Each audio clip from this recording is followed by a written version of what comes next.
नमस्कार बच्चों, BA final का दूसरा पाठ धर्मवीर भारती की कविताओं में चौथी कविता है बुआई का गीत।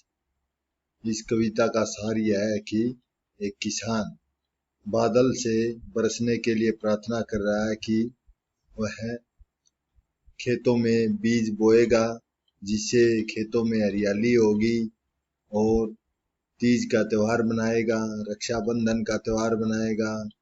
किसान की औरतें कहती हैं, यदि बारिश होगी तो किस प्रकार की हरी चुनरियों का बीज बोएगी और झूला झूलेगी, तीज के त्योहार मनाएगी, हरी सावली मेहंदी उगाएगी। इस कविता के माध्यम से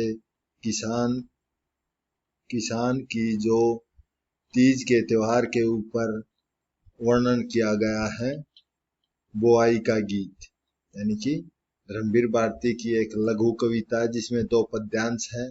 यह गीत कृषक जीवन से संबंधित है। इस गीत में किसान द्वारा खेत में बीज बोने से पूर्व बादल से जल बरसाने की प्रार्थना की गई है। कवि स्पष्ट करता है कि किसान अपने खेतों में बीज बोने से पहले बादलों से प्रार्थना करते हैं कि बादल जल बरसाएं ताकि उनके खेतों में बीज अंकुरित होकर फसल रूप धारण कर सके। किसान कहते हैं कि धरती गोरे रंग की है। धरती कैसे रंग की है? गोरे रंग की है, गौर वर्ण की है, बहुत ही सुंदर है। और बीज कैसे हैं? काले काले हैं। गोरी गोरी धरती और कारे कारे बीज। खेत की प्रत्येक क्यारी में यही संगीत सुनाई देता है कि बादलों तुम पानी बरसाओ। किसान आपस में एक दूसरे से पूछते हैं, इस नई फसल की बेला में कौन सा बीज बोने जा रहे हैं। एक दूसरे से पूछते हैं कि भाई तुम कैसा बीज बोओगे, तुम कैसा बोओगे। किसान बादलों से प्रार्थना करते हैं, हे बादलों तुम पानी बरसाओ, क्योंकि बिन पानी के वे अपनी खेती में बीज नहीं बो सकते। कोई किसान कहता है कि जब वह अपने खेतों में तीज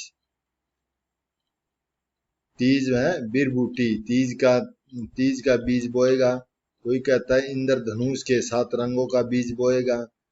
कोई कहता है मैं नई पीढ़ी का बीज बोऊंगा, नए धान के रंग बोएगा। तब धरती पर लहराती फसलों को देखकर आकाश में तारे भी नए रूप में दिखाई देंगे।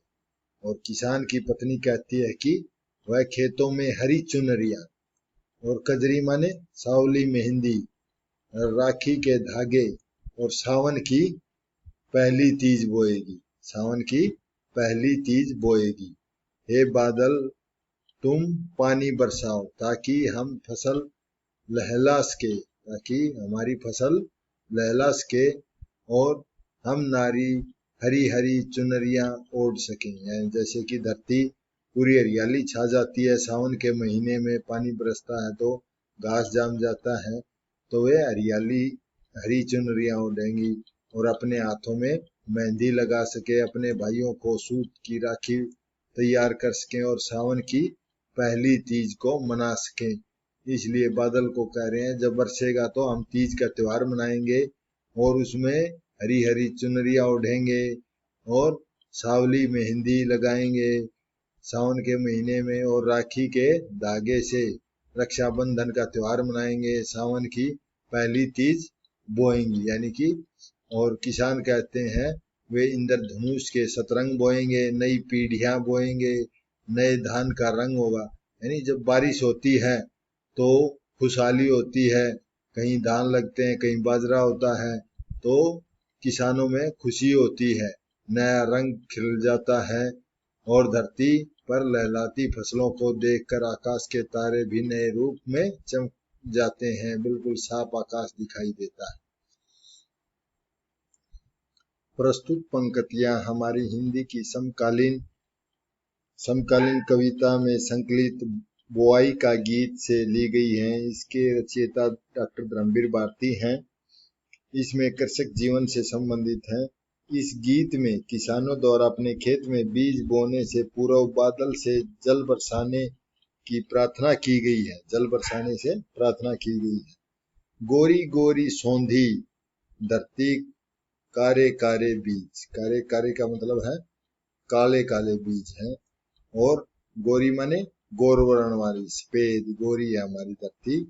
और सौंधी माने महक, मिट्टी की महक, जो हमारी मिट्टी से महक निकलती है।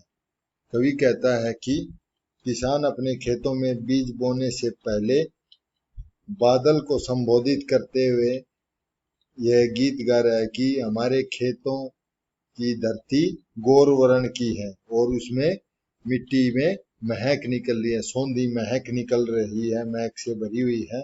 और हमारे खेतों में बोने के लिए क्या है, काले काले बीज हैं। हम उन बीजों को खेतों में बोना चाहते हैं। हे बादल तुम बरस जाओ, हे बादल तुम पानी बरसा दो, अर्थात वर्षा कर दो।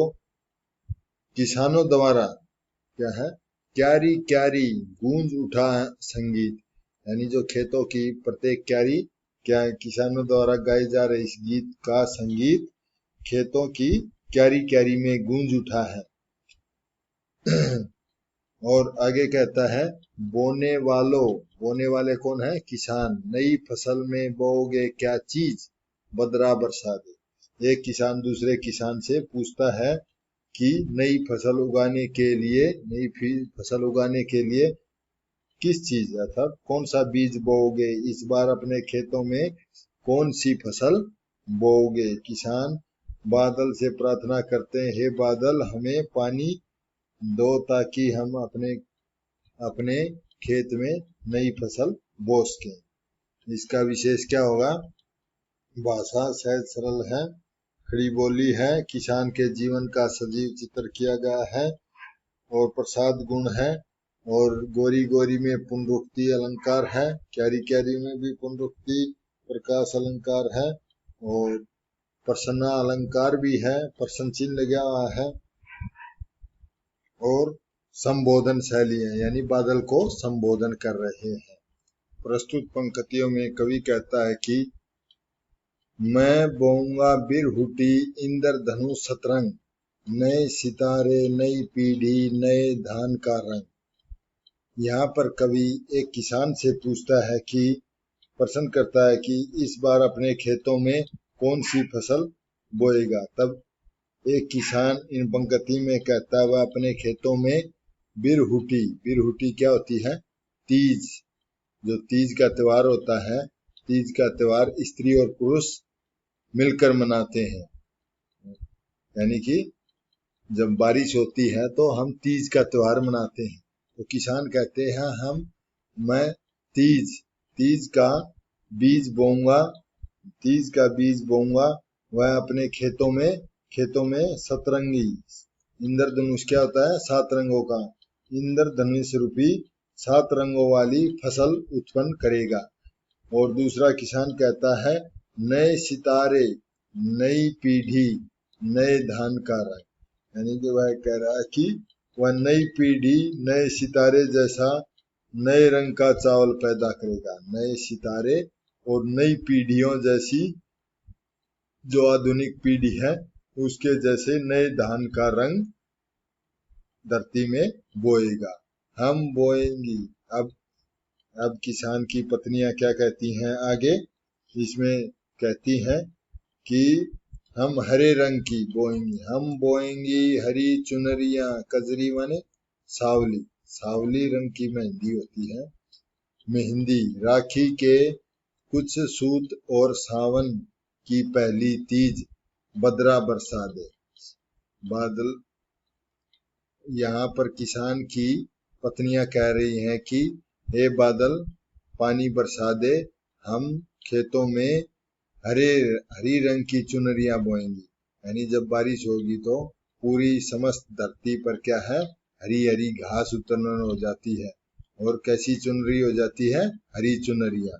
और किसान की पत्नियां कहती हैं, हम कजरी सांवले रंग की जो मेहंदी होती है उनको अपने हाथों में लगाएंगी, मेहंदी और कजरी को अपने हाथों में लगाएंगी, और राखी के कुछ धागे यानी कि सूत के धागे को हम राखी का त्योहार, रक्षाबंधन का त्योहार बनाएंगे। और सावन की पहली तीज बनाएंगे। जो सावन की पहली तीज आती है उसको हम बनाएंगे। सावन मास में तीज पर झूला झूलने का अवसर मिलेगा। हे बादल तुम पानी बरसा दो, हमारी इच्छाएं पूरी कर दो, जिससे खुशहाली हो जाए और हम ये त्योहार मनाएंगे। इसमें विशेष क्या है? इसमें विशेष है, भाषा सहज सरल खड़ी बोली है। किसान और उनकी पत्नियों का कथन बादल को आया देखकर उनकी उमंगों और उनके हर्षोल्लास को प्रकट करता है। भाषा सहज सरल खड़ी बोली है, प्रसाद गुण है और अनुप्रास अलंकार है। जैसे संबोधन शैली का प्रयोग किया है। जैसे अनुप्रास अलंकार, स से सूत, स से सावन। तो इसमें कौन सा अलंकार हो गया? अनुप्रास अलंकार है। संबोधन किसको कर रहे हैं? बादल को। बादल तुम पानी बरसा दो। मैं आशा करता हूँ आपको यह समझ में आया होगा। धन्यवाद।